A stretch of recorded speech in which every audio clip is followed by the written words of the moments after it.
जो आदमी आधा किलो आटा एक बार में नहीं लेता था, उसे आधा किलो सोना मिल गया था। इस खुशी में पागल मुन्नू पन्ने से बोला, पन्ना जी, सोना मिल गया, अब चला जाए 2025 में।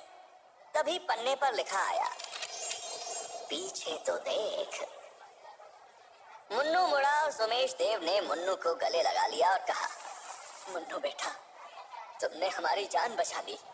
लेकिन उसी पल विहान दौड़ता हुआ आया और बोला, मुन्नू, अनर्थ हो गया, लाइशा को कोई उठा कर ले गया।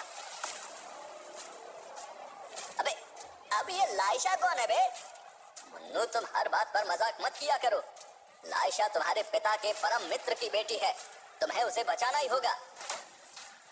मुन्नू ये सुनकर एकदम ब्लैंक हो गया और बोला, अबे यार। उसने उस दिव्य पन्ने को देखा जिस पर लिखा था, रात नशीली है, बुझ गए दिए, 2025 में चले जाना, लेकिन पहले यहाँ के काम कर लीजिए। क्या मुन्नू 2025 में वापस जाएगा? आधा किलो सोने से क्या क्या हो सकता है? हम आधा किलो सोने से कप्तानगंज में 10 एकड़ जमीन लेंगे। उस पर हम 10,000 देसी मुर्गियां पालेंगे। 10,000 मुर्गियां रोज 10,000 देसी अंडे देंगी। एक देसी अंडा हम 10 रुपए का बेचेंगे, रोज के 1 लाख रुपए आएंगे। और इसके आगे के सपने के लिए हमें कैलकुलेटर चाहिए। महाराज मगाधीश के दरबार से विहान के घर यानी कि अपने घर लौट चुका मुन्नू कमरे में बैठा महाराज से मिलने वाले आधा किलो सोने की इन्वेस्टमेंट प्लानिंग कर रहा था। और तभी वो दिव्य पन्ना बोला, पहले तुम्हें लाइशा को बचाना है। पन्ने की बात सुनते ही मुन्नू एकदम से चिढ़ गया। अबे, तुमने कहा था चाचा की जान बचा लो, बचा ली। तुमने कहा विद्रोही को दोषी होने से बचा लो, बचा लिया। लेकिन अब ये बहुत ज्यादा हो रहा गुरु। हम सरकार द्वारा जनहित में जारी नहीं है। मुन्नू की इस बात के जवाब से पन्ना चुप हो गया। तुम मत बोलो। आज रात हम वापस उसी पंडारा घाटी में जाएंगे और वो लूका की दुकान से परम वेद का दूसरा पन्ना खरीद लेंगे और उसके बाद ये आधा किलो सोना लेके वापस घर सत्तू के पास। मुन्नू उस दिव्य पन्ने से बात कर रहा था कि तभी कमरे के बाहर विहान ने दस्तक दी। किससे बात कर रहे हो भैया? अबे यार, कैसे लोग हैं ये? 2 मिनट की प्राइवेसी भी नहीं दे सकते हमें। मुन्नू ने एक गहरी सांस ली और बाहर चला गया। बाहर सोमेश देव, उनकी पत्नी नीलम और विहान मुन्नू का इंतजार कर रहे थे। नीलम मुन्नू को गले लगाते हुए बोली, मुन्नू। और मुन्नू इस मेलोड्रामा क्वीन को पहचानते हुए बोला, चाची। तभी सोमेश देव बोले, एक बात बताओ हमें, तुम्हें कैसे पता चला कि पुल पे पड़ा वो सिक्का नकली था? मुन्नू मुस्कुराया और बोला, उसके वजन से। चांदी भारी होती है और वो सिक्का हल्का था। हमने जैसे उसे उठाया हम समझ गए कि वो सिक्का लोहे का है, चांदी का नहीं। आपको इतनी आसानी से फर्क कैसे समझ में आ गया भैया? विहान हैरान होते हुए बोला, अबे कप्तानगंज के चोर बाजार में बहुत नकली सोना चांदी बेची है हमने। क्या? अबे मजाक कर रहे हैं। धातु ज्ञान में बचपन से हमारा बहुत इंटरेस्ट रहा है। इंटरेस्ट? भैया, ये बीच बीच में कौन सी भाषा का इस्तेमाल करते हैं आप? इंग्लिश। बहुत ही बढ़िया भाषा है। इससे पहले मुन्नू कुछ और बोलता, एक छोटी सी बच्ची भाग के उनके घर में घुसी और भैया बोलते हुए सीधा मुन्नू के गले लग गई। मुन्नू उस छोटी बच्ची से बोला, अबे तुम कौन हो? हमारी छोटी बहन? कैसी बातें कर रहे हो मुन्नू? ये लाइशा की छोटी बहन है, जिसकी बहन को तुम्हें बचाना है। सोमेश देव बोले। उस प्यारी सी बच्ची ने मुन्नू का हाथ पकड़ते हुए कहा, मुन्नू भैया, आप दीदी को बचा लेंगे ना? वैसे तो मुन्नू बहुत सख्त था, लेकिन यहाँ वो पिघल गया। उस बच्ची की आंखों में आंसू देखकर मुन्नू की आंखों में भी आंसू भर आए। तुम्हारा नाम क्या है? बच्ची बोली, लतिका। तो बेटा लतिका ऐसा है ना, एक बात समझ लो, never fear when Munnu is here. नहीं समझी ना? दीदी को हम वापस ले आएंगे, लेकिन हमारी एक शर्त है, तुम बिल्कुल भी दुखी नहीं होगी। मुन्नू की बात सुन के लतिका के चेहरे पर मुस्कान आ गई। ठीक है भैया। मुन्नू ने गहरी सांस ली और कहा, हाँ, तो बताओ भाई विहान, कहाँ से शुरू करनी है लाइशा की खोज? इससे पहले विहान कुछ कहता एक आवाज आई, माहेशमती के मुन्नू, आपके लिए एक संदेश है। मुन्नू ने मुड़ के देखा तो कुछ शक्ति रक्षक उसके घर के दरवाजे पर खड़े थे।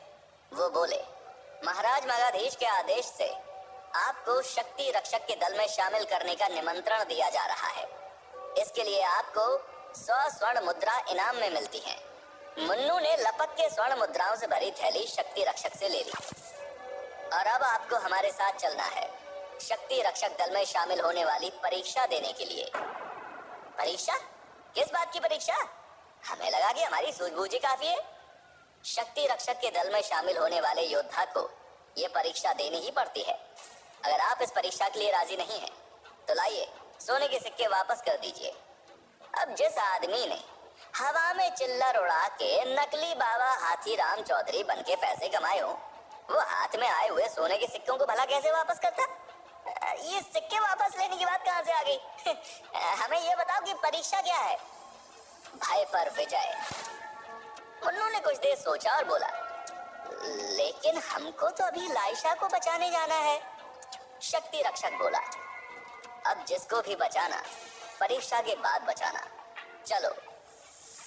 थोड़ी ही देर में अपने बाज राका पर सवार मुन्नू विहान के साथ शक्ति रक्षक दल के युद्ध क्षेत्र की तरफ बढ़ रहा था। उसके अंदर से अजीब सी ऊर्जा शक्ति पैदा हो गई थी और अब वो माहेशमती साम्राज्य के सबसे वीर योद्धाओं के दल शक्ति रक्षक का हिस्सा बनने जा रहा था। थोड़ी देर बाद मुन्नू शक्ति रक्षकों के दल के युद्ध क्षेत्र में उतर चुका था। शक्ति रक्षकों के युद्ध क्षेत्र के बीचों बीच बना हुआ था एक शक्ति स्तंभ और उसके सामने खड़ा था शक्ति रक्षक दल का सरदार अजीत सिंह। उस युद्ध क्षेत्र में अजीत सिंह की आवाज गूंज उठी। वो मुन्नू से बोला, शक्ति रक्षक माहेशमती साम्राज्य का सबसे शक्तिशाली योद्धा दल है। इस दल का एक एक योद्धा 100 योद्धाओं से लड़ने की क्षमता रखता है और आज इस परीक्षा में हम ये देखना चाहते हैं कि क्या आप में वो बात है।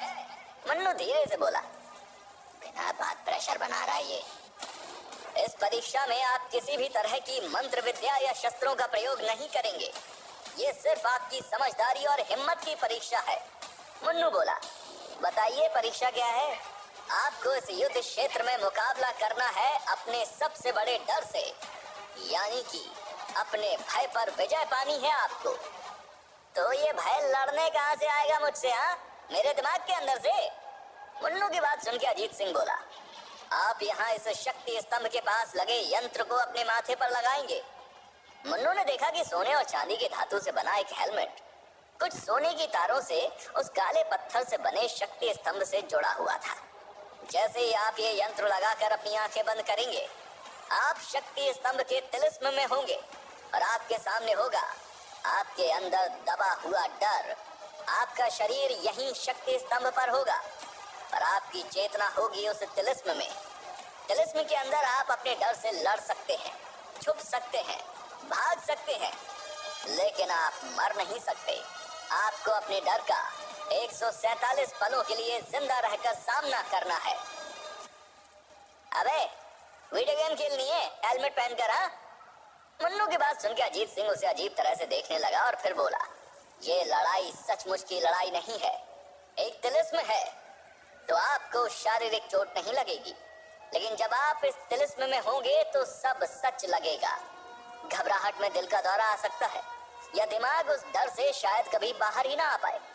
इसीलिए किसी भी समय अगर आपको इस तरह की परेशानी महसूस हो तो आप बस एक बार बोलेंगे शक्ति खंडम और आपके ये कहते ही तिलिस्म टूट जाएगा। और अगर 147 पलों तक हमारा डर हमें नहीं मार पाया तो ये परीक्षा में पार हो जाएंगे हम। हाँ, तो आइए शुरू करते हैं। ये कहकर मुन्नू आगे बढ़ा और उसने वो यंत्र अपने सर पर पहन लिया। जैसे मुन्नू ने वो यंत्र पहना, अजीत सिंह को एक क्रिस्टल के गोले में मुन्नू के दिमाग में चल रहे तिलिस्म का दृश्य दिखना शुरू हो गया था। तूफानी रात में बिजली कड़क रही थी। मुन्नू कुंदनगढ़ के घने जंगलों में खड़ा था और एक सुनहरा सांप लिपटा हुआ था उसके शरीर से, जो बार बार उसे गर्दन पर काट रहा था। मुन्नू बुरी तरह घायल था और तभी मुन्नू के सामने आई एक औरत जिसके पूरे शरीर से आग की लपटें निकल रही थी और उसे देखकर मुन्नू के मुंह से निकला वो नाम माया। मुन्नू के सामने थी तंत्र लोक की स्वामिनी। परम वेद का आखिरी पन्ना कहाँ है महेंद्र? उस सुनहरे नाग की पाश में बंधा मुन्नू बोला, तुझसे बहुत दूर है, वो पन्ना कभी तेरे हाथ नहीं लगेगा। मुन्नू की बात सुनकर माया हंसने लगी। जिन लोगों को तू बचाना चाह रहा है उन्होंने तेरा अपमान किया, उन्होंने तुझसे तेरा अधिकार, तेरा साम्राज्य छीन लिया, उन्होंने तुझे देशद्रोही बना दिया।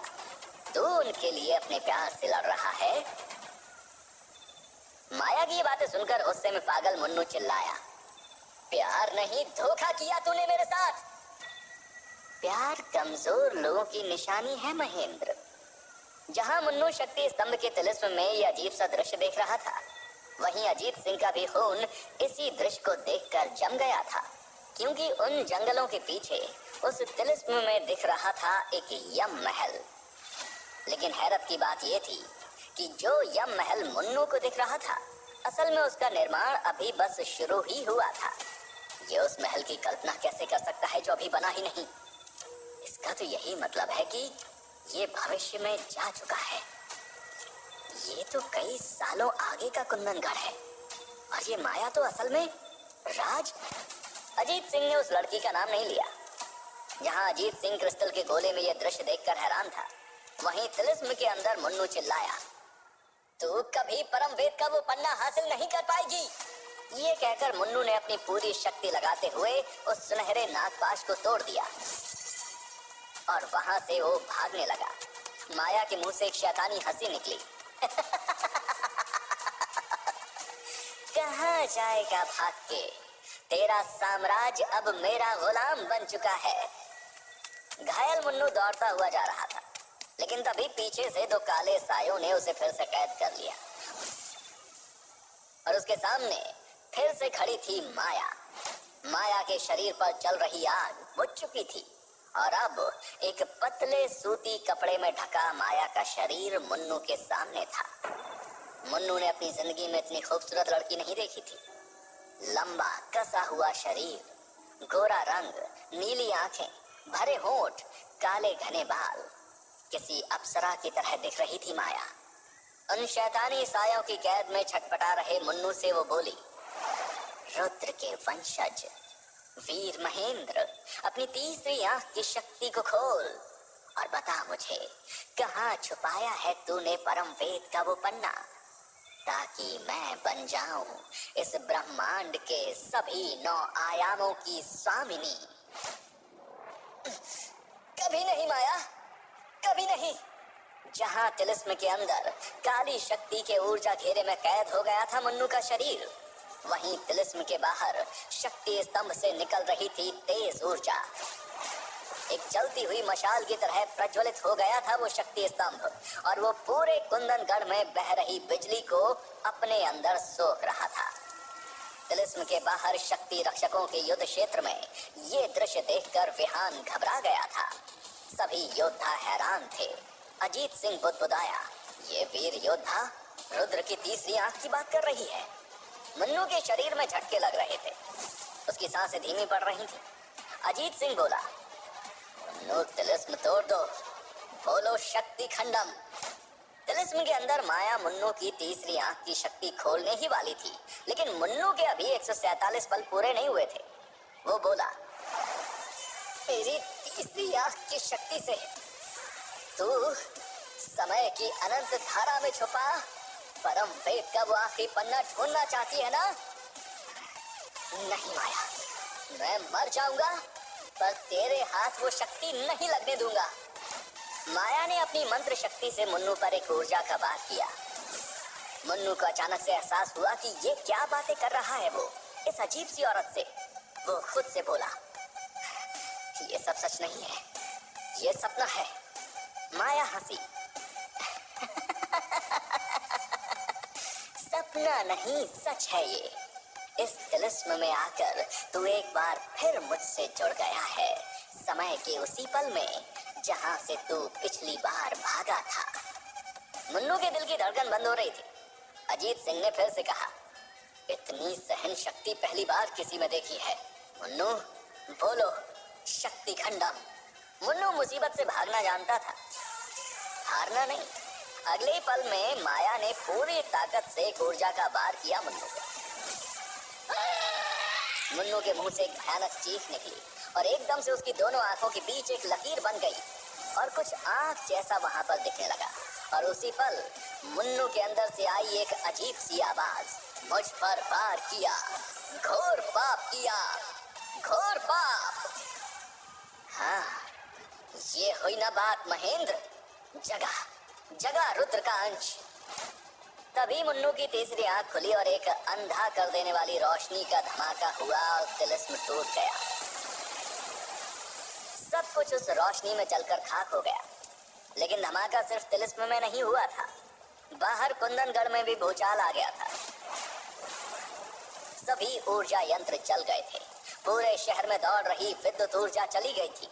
अजीत सिंह हैरान था, पिछले 20 सालों में उसने ऐसा योद्धा नहीं देखा था। मुन्नू की तीसरी आंख खुल गई थी लेकिन उसकी सांसें बंद हो चुकी थी।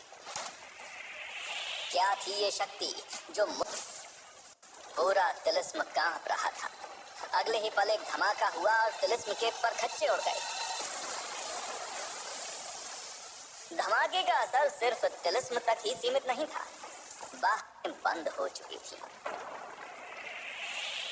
लेकिन जब मुन्नू की आंख खुली तो वो काली अमावस की रात, वो तूफान और माया सब गायब हो चुके थे। लेकिन जैसे जैसे मुन्नू को पूरी तरह से होश आया, उसे यह एहसास हो गया था कि उसके सपने का अंत नहीं हुआ था। वो खड़ा था अनंत ऊर्जा के क्षेत्र में, ऊपर आसमान में, नीचे जमीन पर, दूर क्षितिज तक, चारों तरफ उसको सिर्फ ऊर्जा बहती हुई नजर आ रही थी। अपने शरीर को देखा उसने, उसके सारे घाव भर चुके थे। हम मर गए क्या? मुन्नू ने यह सवाल खुद से पूछा ही था कि उस आयाम में बह रही सारी ऊर्जा एकत्रित होती चली गई और एक बड़े प्रकाश पुंज ने मुन्नू के सामने आकार ले लिया। उस अनंत आयाम में अंधेरा हो गया था, रोशनी निकल रही थी तो सिर्फ उस दिव्य प्रकाश पुंज से। ये क्या है? मुन्नू हैरान होते हुए बोला। इस सवाल के जवाब में प्रकाश पुंज ने एक बार फिर से अपना आकार बदलना शुरू किया। कुछ ही पलों के बाद मुन्नू के सामने खड़ी थी एक आकृति, जिसको वो पहचानता था, जिसको देख के उसके होश उड़ गए थे। मुन्नू चिल्लाया, अबे तुम? मुन्नू के सामने खड़ा था एक कंकाल जो बोला, हाँ मैं।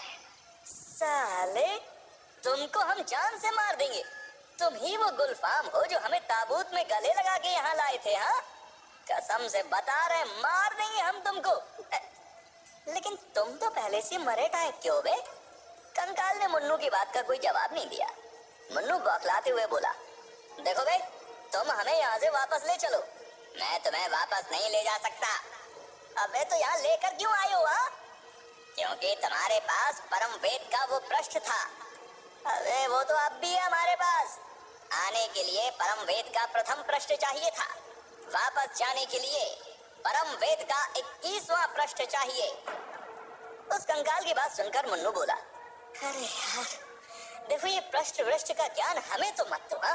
तुम जानते नहीं हो, हम अब बहुत ही शक्तिशाली हो गए। एक हाथ मार दिए ना तुम्हें तो तुम्हारी सारी हड्डियां चरमरा जाएंगी। मुन्नू ने ये बात कही ही थी कि उस आयाम में एक अजीब सी कान के पर्दों को फाड़ देने वाली कंकाल की हंसी गूंजने लगी।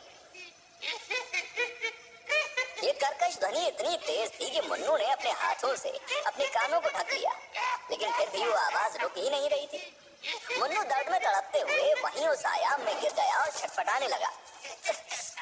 बस बंद करो यार, अरे बंद करो हंसना, हमसे ये दर्द बर्दाश्त नहीं हो रहा, हमारा दिमाग फट जाएगा।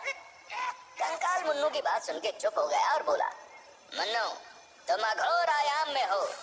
ये ऊर्जा का वो आयाम है जो समय के 2 काल या ब्रह्मांड के 2 आयामों के बीच होता है। और मैं आद्री इस अघोर आयाम का रक्षक हूँ। तुम मेरे शत्रु नहीं हो, लेकिन बिना परम वेद के उस पृष्ठ के मैं तुम्हें वापस नहीं जाने दे सकता। यही नियम है। ये कहकर उस कंकाल ने मुन्नू के सामने एक दिव्य दीवार खड़ी कर दी, जिसमें देखते ही देखते 21 खाने नजर आने लगे थे। उन 21 खानों में एक सुनहरी रंग की ऊर्जा दौड़ रही थी। ये है परम वेद का परम पटल। इस पटल पे बने 21 बक्सों में से हर बक्सा एक पृष्ठ का है। कंकाल के ये कहते ही मुन्नू की जेब में पड़ा वो पहला पन्ना जो उसको उसकी नानी ने दिया था, वो अपने आप उसकी जेब से निकलकर हवा में तैरता हुआ सीधा परम पटल के पहले खाने में लग गया और उसके अंदर से स्वर्ण ऊर्जा निकलने लगी। एक पृष्ठ है तुम्हारे पास, बाकी के ढूंढने हैं तुम्हें। माहेशमती की यात्रा में अगर तुम सफल रहे तो तुम्हें सारे पृष्ठ मिल जाएंगे और फिर तुम वापस जा सकते हो अपना आधा किलो सोना लेके, और फिर 10 एकड़ जमीन, मुर्गियां, लाखों अंडों का व्यापार। तुम्हारे समय की भाषा में कहूं तो माला माल मुन्नू बन सकते हो तुम। हैरान मुन्नू खड़े होते हुए बोला, तुम्हें ये सब कैसे पता? कंकाल बोला, तुम्हारे मन को, तुम्हारे हर विचार को और तुम्हारे जीवन के अतीत को पढ़ सकता हूं मैं। अरे यार, तुम समझ नहीं रहे हो। हम अपने लिए वापस नहीं जाना चाहते। हमारा दोस्त सत्यम, उसको गोरखपुर के डॉन बावले भूपी ने पकड़ लिया है यार, हमें उसको बचाना है। शांत। ये कहकर कंकाल ने उस अघोर आयाम की एक दीवार में एक विशाल खिड़की सी खोल दी और उसके पार मुन्नू को दिखा सत्यम। अपने दोस्त को उस ऊर्जा की पारदर्शी दीवार के पार देखकर मुन्नू दीवार की तरफ दौड़ा। सत्तू, सत्तू, अबे भूपी, हाथ नहीं लगाना सत्तू को, उसने चिल्ला चिल्ला के सत्यम को आवाज लगाई, जिसे भूपी ने पकड़ा हुआ था। तुम्हारी आवाज उस तक नहीं पहुंचेगी। अरे आद्री, तुम्हें दिख नहीं रहा क्या? वो भूपी सत्यम को मारने वाला है। देख तो तुम्हें नहीं रहा, ध्यान से देखो। आद्री की बात सुनके जब मुन्नू ने ध्यान से देखा तो उसे एहसास हुआ कि सत्यम और भूपेंद्र उसी हालत में जमे हुए हैं, दोनों हिल ही नहीं रहे। मुन्नू फिर हैरान होते हुए बोला, ये क्या है? समय की धारा पर विराम लग गया है। अरे थोड़ा मेरे समय की भाषा बोलिए ना आद्री जी। मतलब जिस पल तुम अपनी समय की धारा से यहाँ समय की दूसरी धारा में आए, तुम्हारी दुनिया में समय रुक गया। जब तक तुम वहाँ वापस नहीं जाते या फिर ब्रह्मांड के किसी आयाम में तुम्हारी मृत्यु नहीं हो जाती, तुम्हारे यहाँ पर समय रुका रहेगा। यानी कि तब तक सत्तू सेफ है? हाँ मुन्नू, सत्तू सेफ है। अब तुम बताओ क्या करना चाहते हो? अरे यार, पूरी गाथा सुन के पूछ रहे हो कि हीरो कौन था? भैया कहा तो सही, वापस जाना चाहते हैं। तुम इस अघोर आयाम से या तो अपने प्राण त्याग के आत्मा नगरी में जा सकते हो या फिर वापस माहेशमती में जाकर परम वेद के बाकी पृष्ठ ढूंढ सकते हो साल 2025 में जाने के लिए। 21 पन्ने ढूंढने? मुन्नू ने कंकाल की बात पूरी कर दी और कंकाल ने हाँ में सर हिला दिया। मुन्नू ने एक पल सोचा और फिर उसके चेहरे पर दृढ़ निश्चय की लकीरें बनती चली गईं। वो बोला, अब जब किस्मत ने हमको चुन ही लिया है और जब हम बन ही गए हैं माहेशमती के मुन्नू, तो हम ये सारे पन्ने ढूंढ के आधा किलो सोना नहीं, यहाँ का सारा सोना लेकर जाएंगे। 2025 में राजा बन के जिएंगे। आद्री भाई, बहुत अच्छा लगा आपसे मिलके। फिलहाल हमें वापस भेज दो माहेशमती में दूसरा पन्ना ढूंढने के लिए। आद्री की आंखों में एक बार फिर से नीले रंग की रोशनी चमकने लगी और मुन्नू अपना दिव्य पृष्ठ उस सुनहरे पटल से लेता हुआ वहां से वापस लौट चुका था। कुंदनगढ़ में मुन्नू के निर्जीव शरीर पर से वो स्वर्ण यंत्र उतार दिया गया था और विहान उसके शरीर को अपनी गोद में लेकर बिलख बिलख कर रो रहा था। तभी मुन्नू के प्राण वापस उसके शरीर में लौट आए। क्या हो गया विहान, इतना रो क्यों रहे हो? कोई मर गया है क्या? मुन्नू को जिंदा देखकर विहान खुशी से चिल्लाया, भैया जिंदा है। मुन्नू तुरंत उठ खड़ा हुआ और बोला, अबे हमको कौन मारेगा? बहुत ही डेंजरफुल आदमी है हम। हमको मारने वाला अभी तक पैदा नहीं हुआ। मन्नू को अपने पैरों पर खड़ा देख उस युद्ध क्षेत्र में हैरान खड़े सभी योद्धा खुशी से झूम उठे। अजीत सिंह मन्नू के पास गया और बोला, तुमने परीक्षा को पार कर लिया, आज से तुम एक शक्ति रक्षक हो। ये कहकर अजीत सिंह ने मन्नू के हाथ में एक लाल धातु से बनी तलवार और एक कंधे पे बांधने वाला सितारा दिया। ये दोनों चीजें शक्ति रक्षक की पहचान थीं। मैं अजीत सिंह, शक्ति रक्षकों का सरदार, तुम्हारा स्वागत करता हूँ हमारे दल में और ये उम्मीद करता हूँ कि तुम पूरी हिम्मत और वफादारी से माहेशमती साम्राज्य की रक्षा करोगे। I will try my best। मतलब जी सरदार।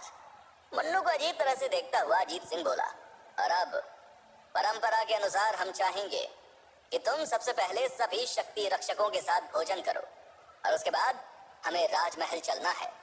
और तभी मुन्नू बोला, सरदार माफी चाहूंगा, लेकिन फिलहाल इंतजार करना पड़ेगा, क्योंकि हमने एक छोटी बच्ची से वादा किया है कि हम उसकी बहन को सही सलामत वापस घर लेकर आएंगे। अजीत सिंह मुस्कुराया और बोला, ठीक है मुन्नू, कर्तव्य सर्वप्रथम है, आप जाइए और अपना वचन निभाइए। मुन्नू ने अजीत सिंह से विदा ली और शक्ति रक्षकों के युद्ध क्षेत्र से बाहर निकल गया। युद्ध क्षेत्र से बाहर आकर विहान मुन्नू से बोला, भैया आप लाइशा को ढूंढेंगे कहाँ? शक्ति रक्षकों को भी उसका कोई पता नहीं चला है। बेटे अगले 3 सेकंड में जाओ और गाड़ी निकालो। गाड़ी? अबे राका को लेकर आओ, पैदल थोड़ी जाएंगे लाइशा को ढूंढने।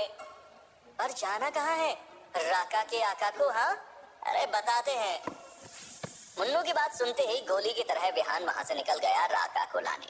और मुन्नू ने दिव्य पन्ने से पूछा, तो बताइए पन्ना जी कहाँ चले? ये पूछते ही दिव्य पन्ने पर लिखा हुआ आया, कांस्य नगरी। और बस कुछ ही घंटों के बाद कई हजार मील का सफर तय करते हुए राका पर सवार मुन्नू और विहान मंडरा रहे थे कांस्य की धातु से बने उस विशाल राज्य के ऊपर। यहाँ तो सारी इमारतें कांस्य धातु से बनी हैं। जी भैया, माहेशमती का दूसरा विशाल राज्य है कांस्य नगरी। आसमान से उस राज्य को देख रहा मुन्नू काफी हैरान था। कांस्य की धातु से बनी इमारतों के अलावा वहां बड़े बड़े झरने बह रहे थे। विशाल सागर का तट दिख रहा था। मुन्नू धीरे धीरे माहेशमती के साम्राज्य को पहचानता जा रहा था। तभी उसके कान में एक आवाज गूंजी, कांस्य नगरी के राजमहल में जाना है तुम्हें। यह आवाज दिव्य पन्ने की थी। मुन्नू ने विहान से कहा, राजमहल चलो। लेकिन भैया बिना अनुमति कांस्य नगरी के राजमहल में जाना मौत को गले लगाने जैसा है। अनुमति हम देते हैं, लेते नहीं है। थोड़ी देर में मुन्नू और विहान कांस्य नगरी के राजमहल के ऊपर थे। वो लोग राजमहल में उतरने ही वाले थे कि अगले ही पल उन पर जलते हुए तीरों की बारिश हो गई। कांस्य नगरी के राजमहल की दीवार पर खड़े सैकड़ों तीरंदाज उन पर हमला कर रहे थे। विहान ने राका की कमान को एक तरफ खींचा और राका कलाबाजियां खाता हुआ तीरों से बच गया, लेकिन तीरों की बारिश थम नहीं रही थी। विहान अब घबरा गया। मुन्नू भैया, हमने कहा था बिना अनुमति हम मरने वाले हैं, हम मरने वाले हैं भैया। विहान को घबराते हुए देखकर मुन्नू बोला, हटो, राका की कमान हमें संभालने दो। मुन्नू भले ही माहेशमती में नया था, लेकिन न जाने कैसे वो बाज को उड़ाना बहुत अच्छे से जानता था। जैसे मुन्नू ने राका की कमान संभाली, ऐसा लगा जैसे राका एक बाज नहीं बल्कि एक लड़ाकू विमान हो। आग की लपटों में घिरे तीर राका को छू भी नहीं पाए। 12 दरी पर से सिपाहियों ने विशाल आग के गोले भी फेंके, लेकिन राका उन गोलों से बच गया। तभी विहान चिल्लाया, भैया बाज सवार। मुन्नू ने मुड़ के देखा तो राका के ही जैसे बाजों पर सवार कुछ योद्धाओं का एक जत्था उनके पीछे था। इन योद्धाओं ने मुन्नू और विहान पर हमला करना शुरू कर दिया। हमें इसी वक्त राजमहल में उतरना होगा। मुन्नू की बात सुन के विहान बोला, भैया बिना अनुमति? उतर के लेते हैं ना अनुमति, चिंता मत करो, तुम एप्लीकेशन लिखना शुरू करो। बस कुछ ही पलों में कमाल की कलाबाजियां खाते हुए राका को राजमहल में उतार चुका था मुन्नू। राका के महल में उतरते ही वहां तैनात सैनिकों ने मुन्नू और विहान को घेर लिया। कौन हो तुम लोग और बिना अनुमति राजमहल में कैसे उतरे? मुन्नू बोला, ऊपर से। देखे नहीं हमारी लैंडिंग? हाँ,